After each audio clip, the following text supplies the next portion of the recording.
Pertunjukan api dekat The Crown ni. Assalamualaikum and hi. Jangan lupa subscribe yang tengok channel aku ni. Bye.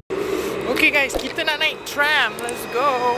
Tram ni dia ada yang free dan ada yang bayar. So korang kena tahulah mana korang nak naik. Okay? Yang ni yang free. So kalau free tak payah tap.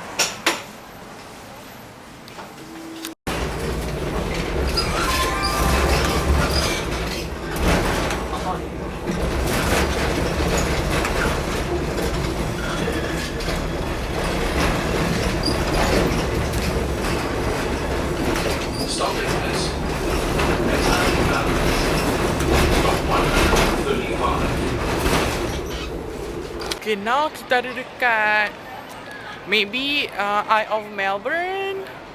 So, jom kita jalan-jalan, kita tengok ada apa kat dalam ni. Dia macam lampu-lampu Mr. Bean tu So, pintu masuk dia macam ni. Best. Kita nak tengok ada apa kat dalam tu. Tak sure ada apa dalam tu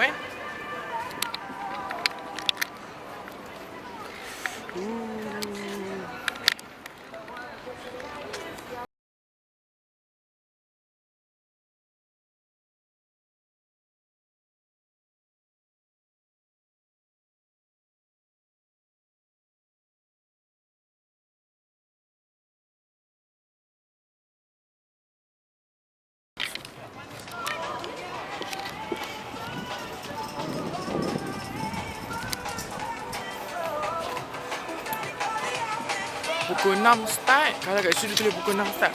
Oh, dia bukannya ni dia macam Skyline. Ush, tolong. Tak nampak dah tulis apa. Gelap, tak nampak. Kalau macam ni nampak dekat-dekat sikit kan. Kita try fokus. Nampak tak? Eye on Melbourne. Bukan Eye on Melbourne, nama dia Skyline Melbourne.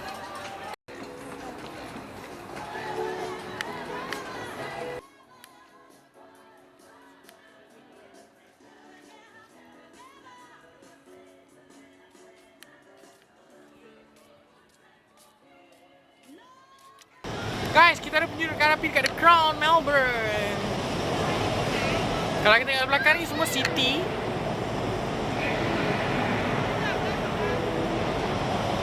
So kat sini busy sikit, tak tahu korang dengar ke tak apa yang aku cakap.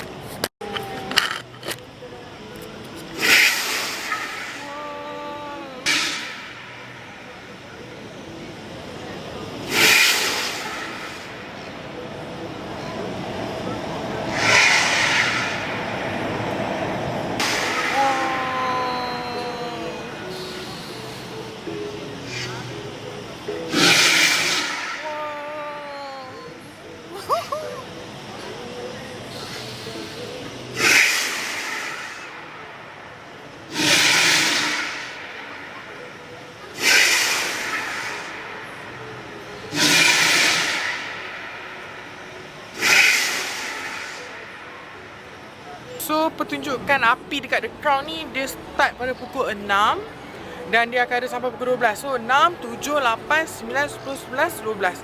Setiap 1 jam dia akan ada pertunjukan api macam tadi. So, kalau korang tengok belakang ni adalah view city Melbourne. Cantik kan? Kat sini ada Yarra River. Nampak?